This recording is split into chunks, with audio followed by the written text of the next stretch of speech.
Farrukh ji. Word of wisdom कहकर तो आपने under pressure कर दिया मुझे. But Assalamu alaikum and thank you for inviting me to speak at the CFA Charter Award ceremony. Sajjad Anwar Sahib, President CFA,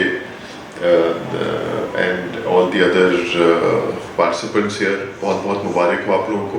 It really is, mashallah, a milestone in your careers, I hope, in getting this coveted charter. And it really is a proud moment for me to see such a group of bright professionals who I'm confident that all of you will grow up, and in your careers, as you progress, you will play an important role in the development of not just Pakistan's capital markets but also its economy. And I believe that with the current new charter holders, the number of CFA charter holders in Pakistan will exceed 500 or 550. And I remember when this was starting, this is really now a sizable number of CFA charter holders. So really, this is the future, and I'm so excited to see and be here with all of you. As Sajjad Sahib had mentioned, this is an excellent globally recognized qualification that will open up many exciting career opportunities for you. One confession, I also wanted to do my CFA, but I only managed to do my chartered accountancy and then stopped there. So, not that I'm jealous, but mashallah, congratulations again to all of you. I wouldn't go as far as Sajjad Sahib had said to share any wisdom, but I will share some thoughts and ideas, and experiences with all of you. And to succeed in life, you need leadership, a vision of what you want to achieve.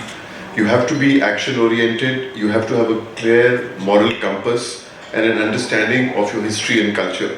So in the next 10 minutes or 8 minutes or so, my effort will be to share some thoughts and ideas that I hope will be helpful in making you successful, not just in your careers, but also as an individual, as a person, as a human being, because that is equally important.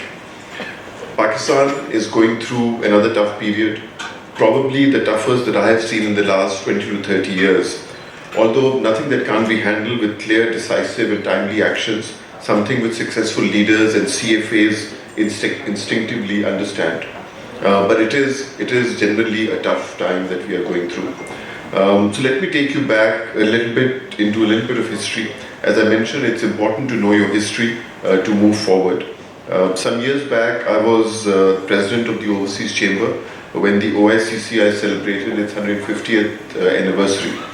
And going through the excellent archives of the chamber, I came across a speech written by the OICCI president Max Denso back in 1871, which he made when the then Viceroy had visited the Overseas Chamber in Karachi. And he said, and I'll just read out two quotations briefly from it. It must, however, be admitted that the true interests of this province are much more closely aligned with the Punjab than with the Bombay Presidency. He then goes on to say that Karachi will never realize its full potential if it stays part of the Bombay Presidency. And this is back in 1871 and said by an Englishman. Etazaz Ehsan, in his book The Indus Saga and the Making of Pakistan, makes a similar and a very sound argument that this part of the subcontinent was always a cohesive economic unit. And if we fast forward to 1947, and Etazaz Ehsan actually goes back over a few thousand years to analyze how historically this part of the subcontinent has been a cohesive economic region. So as we fast forward to 47, there are many reasons that are given and that are there for the partition of the subcontinent, the creation of Pakistan. However, I think that the economic rationale is often forgotten and not given sufficient importance. And not understanding our history and recognizing the economic rationale for the creation of Pakistan has meant that we have often not fully appreciated that historically this region has worked together for thousands of years to create great civilizations and immense wealth. Even if you look at recent history, when Pakistan was created in 1947, there was hardly any industry in this part of the subcontinent. We had no financial reserves and a primitive agri sector. But by the 1960s, Pakistan was the leading economy in Asia, ex-Japan, exporting more than many of the subsequent Asian tigers combined. We had the largest banks, textile mills, jute mills, insurance companies in Asia that were regionally and globally competitive. So the reason I'm going through this history is that confidence and faith in oneself are prerequisites for success. Today, it is critical that we remember this and work together. Pakistan's economy is paralyzed due to self-interest and divisions, even though the equivalence of economic and national security has now been formally recognized in the recent national security policy. And yes, we have to recognize that unfortunately, despite the achievements, we have been left far behind in the last 30 to 40 years. We must recognize this, understand our mistakes, and have the confidence that we will succeed again. So keep our history and culture in mind as you work on creating and investing in companies. From day one, invest in companies that have a global vision and are not rent seekers focused only on the domestic economy. I was in Sialkot recently, and there are tremendous firms there, globally competitive, they are in the export market, but 30, 40, 50 years later, some companies worth 50 million, some companies worth $100 million, and that's great. But why are they not billion-dollar companies? Why are they not? Have they not gone out and become, global names in the sports fair, in the sports industry? Companies in Vietnam that opened up just hardly a decade and a half ago are already focused on conquering international markets and are regionally and globally not just competitive but focused from day one. So as you invest in companies, as you work in companies, help to create the right culture. Understand that you have a broader responsibility to multiple stakeholders and not just shareholders anymore. So you need to be fully cognizant of many things like ESG standards, the company's responsibility to society. We will only all achieve our full potential if the country and the society overall progresses. Otherwise, yes, individually we might succeed, individually we might have successful business groups, but their scale and size will remain small unless the overall country and society progresses. So just imagine the exciting investment opportunities if the size of our economy was 5 or 10 times larger than it is today. And as investors and managers, you have the opportunity and indeed the responsibility to change the business culture and structure of Pakistan's economy. As you move ahead in your careers, you will realize that the life of business leaders was quite simple in the past, as your prime responsibility was to maximize profit and to shareholders. This isn't the case anymore. You will be answerable to multiple stakeholders, expectations, and you are part of that. Of the younger generation are very different, both as customers as well as shareholders. Technology is making the world more flat, and business as usual is not an option for anyone who wants to not just thrive but even survive.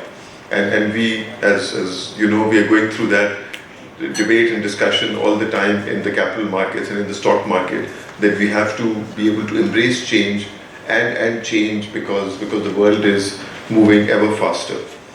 And many recent reviews and studies have shown that the role of a corporate leader, many of you are already in leadership positions, many of you will come into, inshallah, leadership positions, has become increasingly difficult in recent times.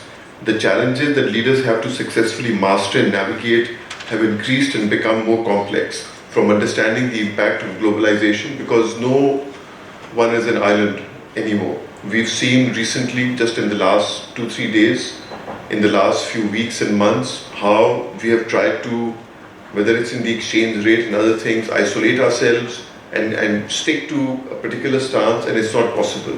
What the global pressures are, eventually, you have to go along with them, because there's no way that you can use them to your advantage, or you will be swept with them.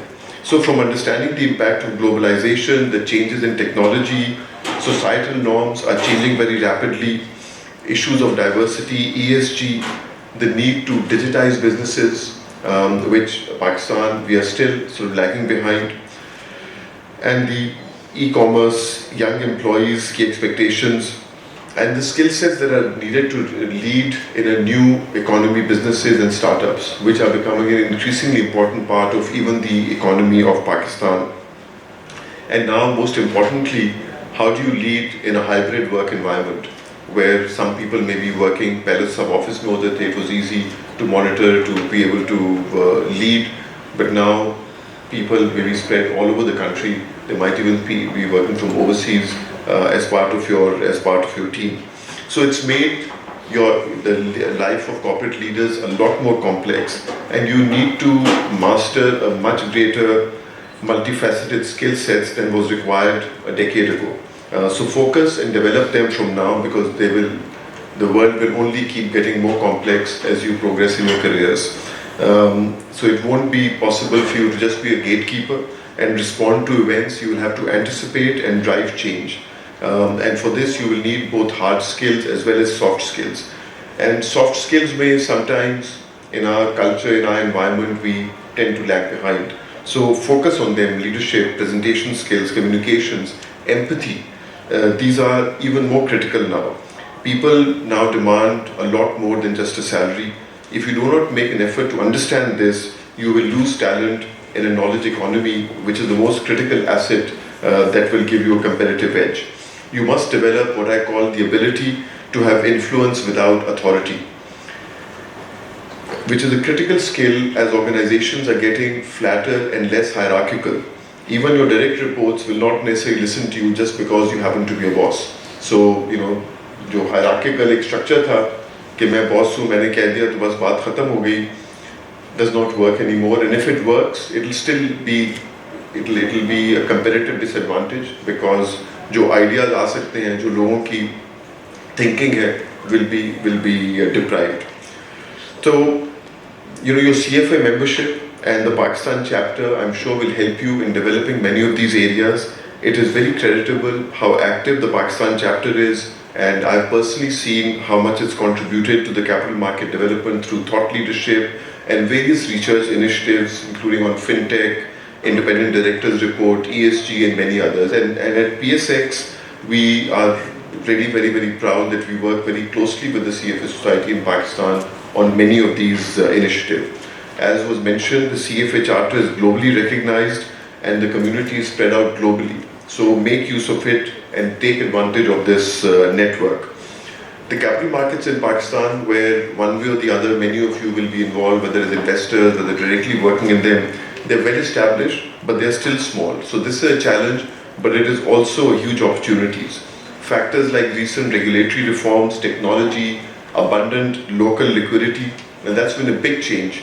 The local liquidity is grown immensely in the last few years compared to what used to be the case some years back.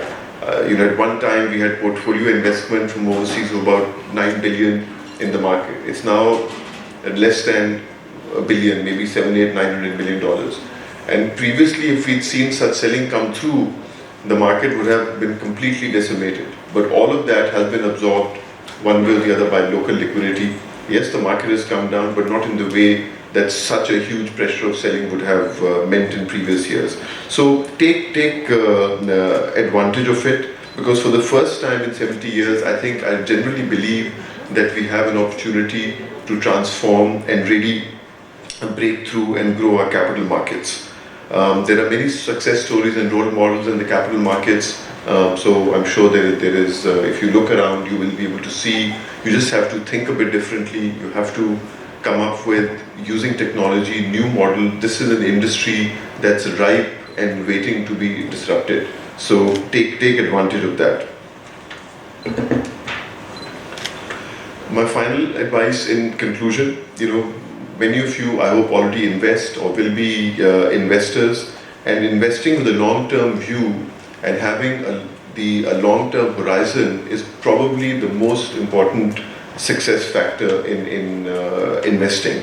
And as young people, you have the advantage of time on your side. So make sure you leverage this advantage by starting to invest as early as possible. From your monthly earnings, you must regularly set aside some portion for charity and some portion for investing. Charity will inshallah help you spiritually, and investing will help you achieve your material goals. So congratulations again, and thank you so much for inviting me today.